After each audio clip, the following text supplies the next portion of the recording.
simple update on the fact that we have received the quartz red smoke. I just made it public a couple of hours before our live.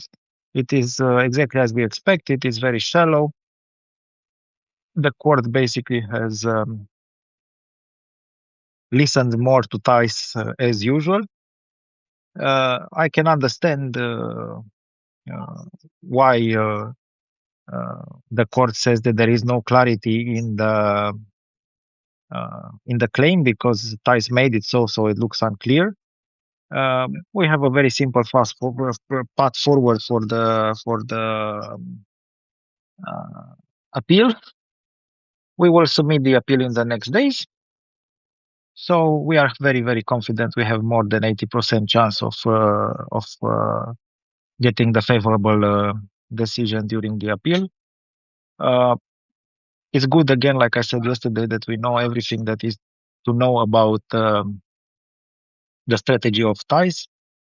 I wrote today that I believe that law should not be based on trust, although um, my level of trust is quite low, um, as many famous newspapers have done a proper job of character assassination and depicting me in different versions of fraud or fraud related environments.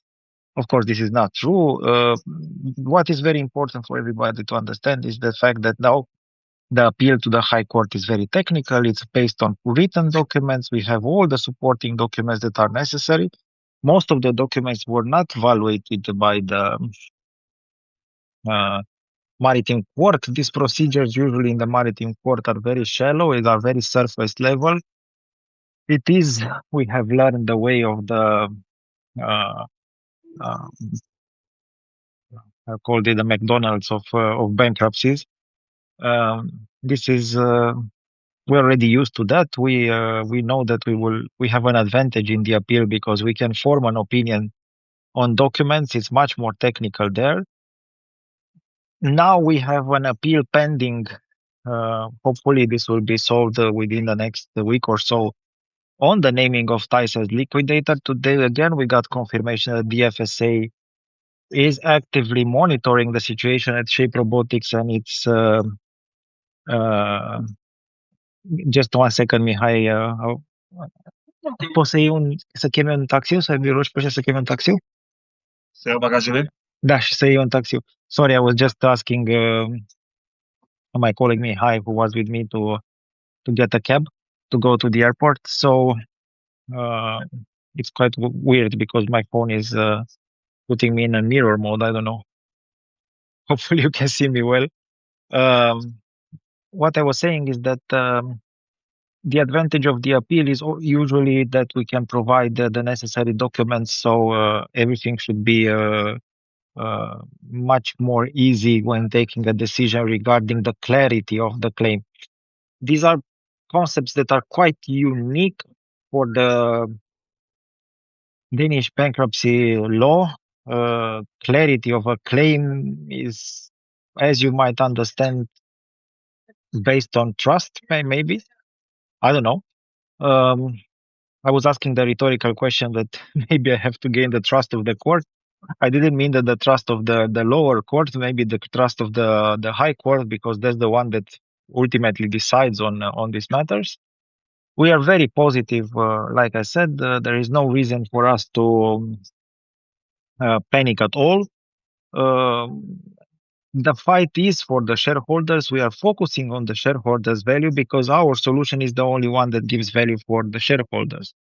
For me personally, or from a family standpoint, we have already won the battle because practically the values and the destruction of values that happened during the Thais' 59 days of unlawful bankruptcy have already a resolution that is quite obvious and which is a malpractice claim from the subsidiary levels towards Thais. That's why he's fighting so hard. He's a losing battle. For us, it's quite clear. But the battle here is more than myself or my family or our common interest, is more about making things okay with the shareholders, in the sense that bringing them back value, pre-pump and dump value, as I tried to do since the first day of our live events. What I need to also add to the whole, I hope you can hear me okay, but can Marcel or somebody confirm if everything is in order? Because I forgot to check.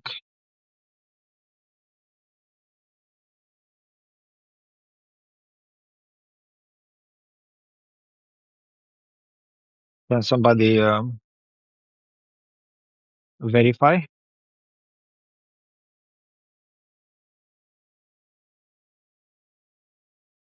Hello? Okay. I hope that I'm, thank you, Oleg. So more or less verify if the image and the sound is good. So I wanted to comment a little bit on Nordnet today. I don't have the possibility to be there, so that's why I'm inviting everybody, including my favorite nincompoops, idiots, retards, however you want to call them, progression and overleaf. They are more than happy to. I'm more than happy to invite them to a direct chat, a serious chat, not bullshit. On Nordnet. They are flooding with so-called objective remarks, like the one, for instance, that the company was anyways bankrupt. So this is a very stupid opinion. The fact that you are in in an insolvency state or a bankruptcy state has never been tested for Shape. Yes, indeed, Shape had unpaid bills, and yes, indeed, Shape had problem obtaining finances on and obtaining facilities or line of credit in the form of convertible loans, due to the nature of the criminal activity of Lars Stockholm and Carnegie and the pump and dump. We have explained that many times. It has absolutely zero connection to the fact that the company should have been bankrupt. So the decision, I can agree let's say, point, as the bankruptcy was not illegal, was unlawful. So there is a difference in semantics in the terms, and of course, for the legal specialists, they would know what I mean. Otherwise, it means the same for everybody. It was basically a decision that has proven to be taken on a wrong base. Okay, so it's not about the fact, it was never tested if Shape Robotics was bankrupt at that moment. Nobody has tested that, because what it was tested is exactly like in the situation of yesterday. It was tested if those people have those creditors that joined the bankruptcy petition had a valid claim on Shape, and valid claim meaning that the clarity of the claim was there. Okay, of course they had a clear claim on Shape.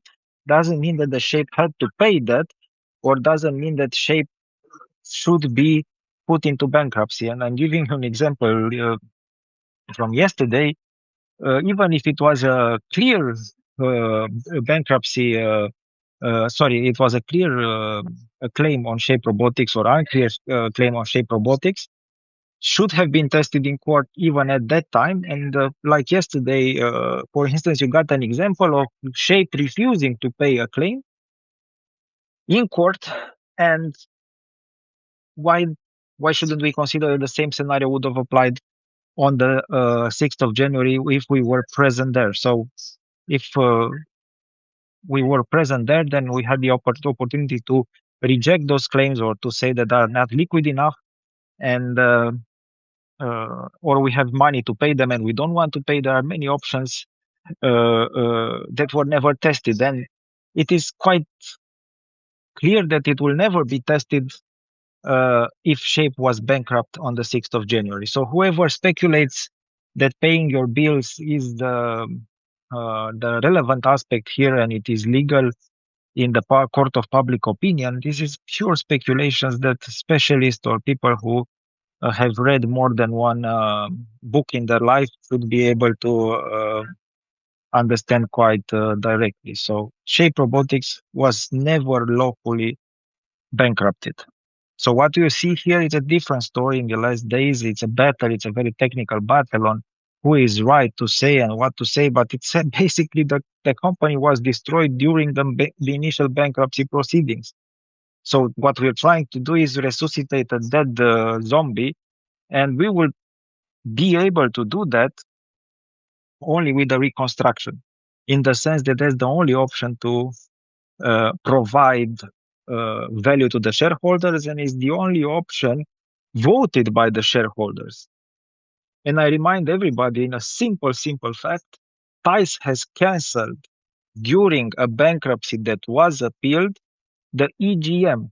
So if there is something that you should discuss on Nordnet is why did TICE cancel the EGM that was organized, paid, and already very close to the date of the initial bankruptcy. So it was only 2 weeks before, after, sorry, the bankruptcy, that the EGM should take place. Knowing that there was an appeal, it was his fiduciary obligation to protect the status quo of the company.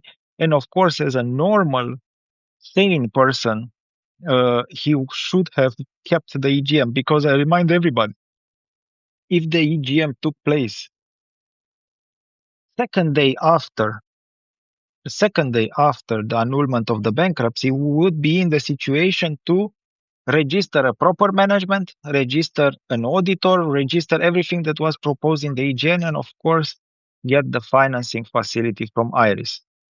So as long as there is no proof against my claims at this moment, and nobody can provide the proof against those claims, it's only gossiping and court of public opinion. So I remind everyone that the facts here are facts, and are very, I don't know, easy for everybody to understand.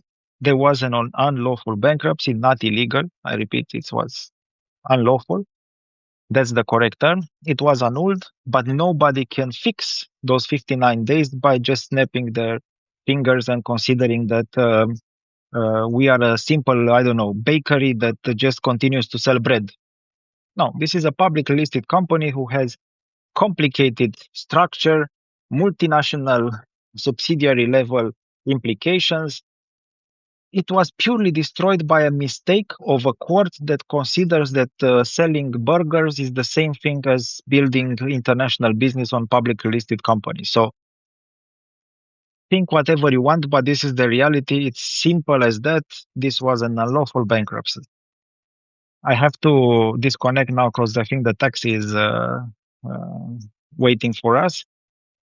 So we'll discuss tomorrow more on the bank, on the appeal and everything, and I will be able to provide more information then. So keep up the high spirit. Ciao, bye bye.